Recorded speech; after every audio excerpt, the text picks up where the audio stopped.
If you're studying masters in Australia right now and someone would have told you, bro, just drop your masters and just take a trade course, easy PR hai. So listen carefully. That one decision can actually mess up with your visa, with your life and with your career. Not because trade courses are bad, no. Trade courses are not bad, I can say, but dropping from master's level degree into a sudden lower level trade course can impact your career in a way. Just because you're panicking about your PR can make your whole visa story, student visa story, look suspicious in the eyes of Department of Home Affairs. And under the current rules, especially after the genuine student changes, Home Affairs is not just looking at the courses that you're doing. They're actually looking why you're doing it, what's your history, what's your pattern. They're looking whether your study actually making sense or no. And if it looks like you're using a student visa in a way to just stay in Australia, not genuinely, that's where the problem actually starts. So today I'm trying to explain this properly. No sugarcoating, no Instagram reel level knowledge, no easy PR nonsense. Because I am actually seeing, or maybe you would also see, students making the same mistakes again and again. They start a master's,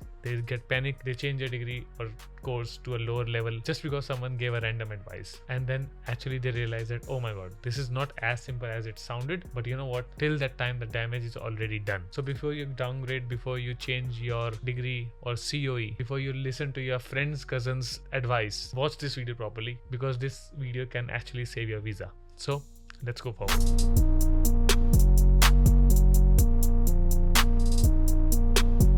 Hey guys, hello, welcome back to another video. This is your KapsLock and today we are back with another video. This video I've been trying to post, but I was trying to think whether should I post it or no, but finally I've got the confidence to speak on this because there's so many things you might not like as a student, because I'm gonna be so blunt, but I really want to be honest so that you can know what's happening in the market, how things are getting changing every day. So just to tell you before going forward that I have two more channels. One is KapsLock, which is obviously my podcast channel. You can go and subscribe that so that you can understand more about courses, universities, Australia, knowledge, entrepreneurship, businesses, everything here. And then there's one more channel for the vlog, which is KapsLock is Alive.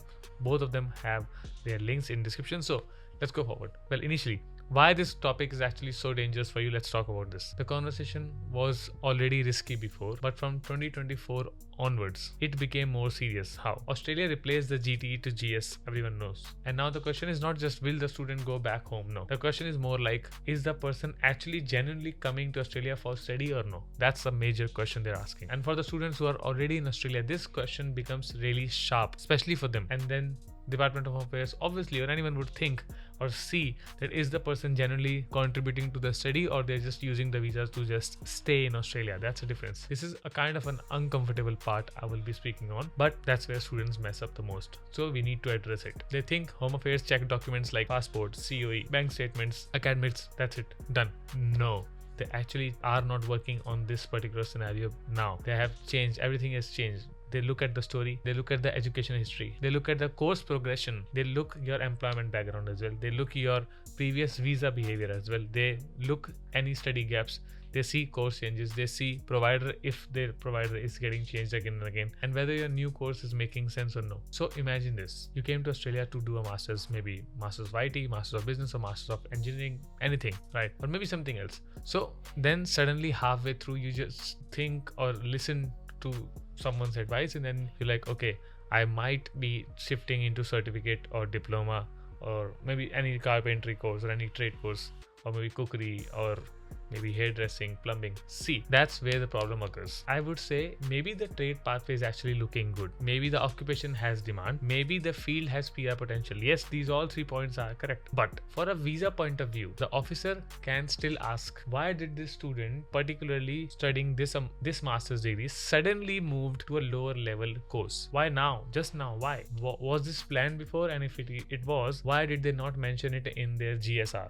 Obviously. And if your answer is because trade has PR, the answer is actually weak. I would say very, very, very weak. This is not a study reason, obviously, because initially you gave a study reason, not a PR reason. So I would say that's a migration reason. And let me tell you, wanting PR in Australia is not illegal. Let's be clear, it's fine. You want to have permanent residency here, makes sense. But your study behavior still has to look genuine in a way. Like, there's a difference. You cannot suddenly change your whole study career to just getting a PR. Wanting PR future is actually normal, but making course change mistakes suddenly just to chase PR is a really big red flag. Now, the rule most students completely miss. So let's talk on this. Student visa condition 8202. This condition is basically about maintaining proper enrollment and study requirements. And the dangerous part is Home Affairs guidance says that moving to a lower AQF level course can breach your student visa condition. That means if you're studying masters and then you suddenly change into a lower level VET course or maybe a trade course, this is not just a normal course switch or a casual course switch. No, it's a visa compliance issue, or it can become a visa compliance issue. But provider might say it's okay, nothing's gonna happen. My agent had many people to do this. My friend did it. Listen, your friend is not Home Affairs. Your agent is not Home Affairs. They are not Department of Home Affairs. Your agent saying many people do it does not protect you particularly. Being honest, this is your future. It's your life. You have to take a better decision, not someone else. Because if things go wrong, you're the only one who's gonna be getting suffered the most. You're the one paying for lawyers. You're the one paying for fees. You're the one paying for the education, obviously. And you're the one sitting at the home getting stressed every day. I would say every minute, refreshing emails, thinking, what have I done? Where was I wrong? So I would say don't just treat this whole scenario as a normal admin change. It's not. If you're moving from a higher level course to a lower level course, you're technically downgrading, especially from masters to certificate 3 or certificate 4 or diploma. You need a proper legal advice before doing it. And I tell you again, legal advice before, not after. Because if you start the lower course on the wrong visa setup, you would have already created a really big problem for yourself. And you know what the brutal truth is? Most of the students actually realize it when the things are already happened. Don't even realize it before. And by then the story becomes harder to fix. Not impossible always, but yeah, harder. And harder means tough. It means stress. It means problems. And if you have the chance to think of these things beforehand and let's not create problems, then why should you create it? Okay, another part I want to burst is what's this easy PR myth thing? Let's burst it out. So let's kill this myth. Trade course does not automatically means PR. Yes, trade course has demand. I agree. Please remove this from your brain that trade course just gonna be guaranteeing you a PR in Australia or gonna be giving you extra points. In fact, in point system, if you'll see, bachelors and masters have more points allocated compared to a trade course. And if you're doing a masters or a bachelor's and you suddenly think that a trade course might be increasing your education points suddenly or massively, no, that's not how it works. A trade qualification can actually be lower in comparison to education points with a higher education. So you might think, why do people always keep talking about these particular trade courses? So because the value is not usually in education points, the value is in occupation format. Some trades, example carpentry, are already highly in demand, so they have easily chances to get a job. That's the thing. Some trades have state nomination options. Some trades lead to skill assessment pathways easily. Some also create employer sponsorship qualifications, and some trades work really good in particular regional areas, for example Perth. That part, yes, it's true, but as again, this is not the same as I'm saying that just leave your masters to do a trade course. Nah, this is actually a lazy advice. Agents, yes, they give it to people. The real question is not, is the trade good? No, the real question is the trade qualification pathway which I'm thinking to go genuine, lawful, occupation friendly, suitable for the exact situation? That's the big difference. Because a trade course can help the right person obviously go in the right way. If someone has an experience in the field, for example hairdressing, if you have done something in back your own nation, then you can obviously use it. If you have a good career reason, if you understand the skill assessment, if the occupation is on the right list, if the state nomination makes sense more to you, and if the visa transition looks lawful or is lawful, then yes, trade can be a serious pathway for you. But if you're just jumping from a master's to a lower level degree just because you heard cookery, carpentry, automotive trade courses are easy PR,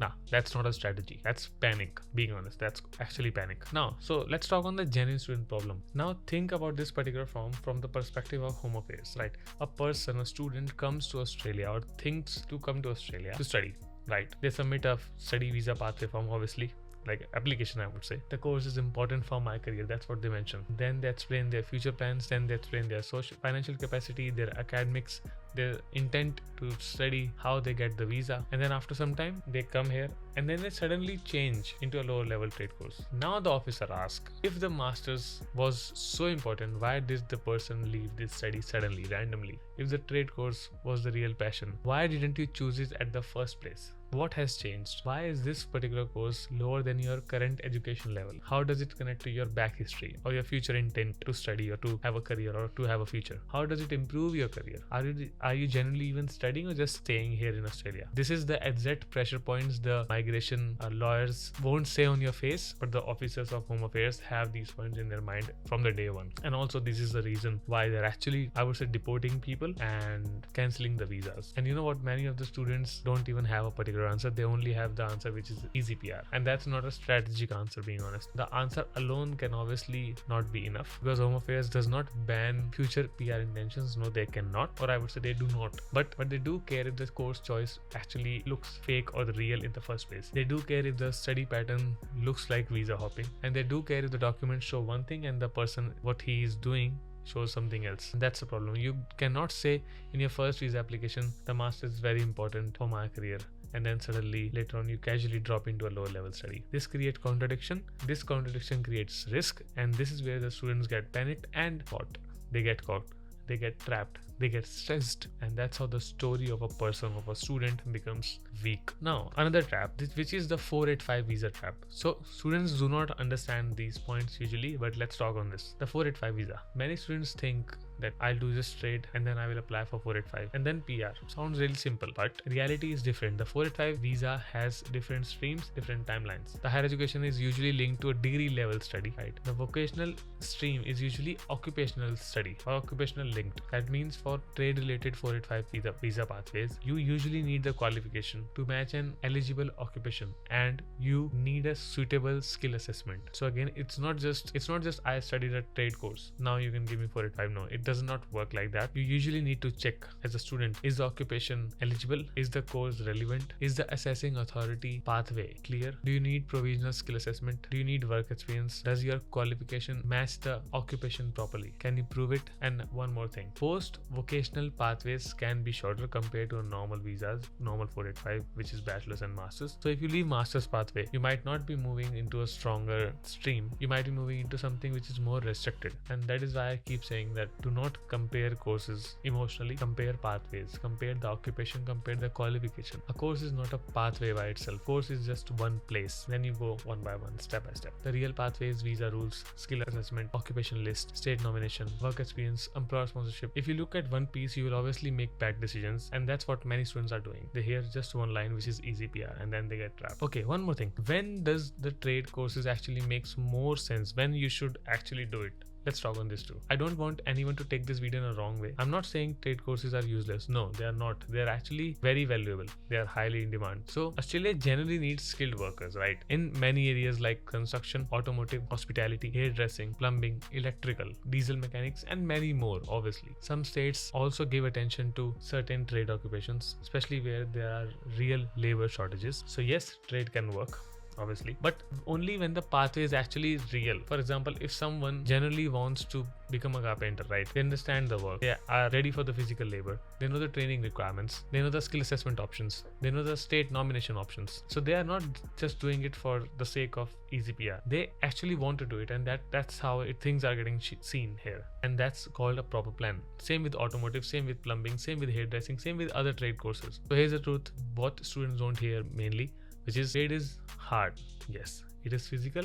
Yes, it requires real training. It requires evidence. It requires patience. And in many areas, it requires proper employment even after studies. So you cannot just sit in a classroom, finish the certificate, and expect PR to fall just into your lap. That's a childish thinking. Australia is not giving a PR because you just enrolled in particular course. Australia is giving PR because you prove yourself that yes, you are one of them, which is actually required by the market in the demand.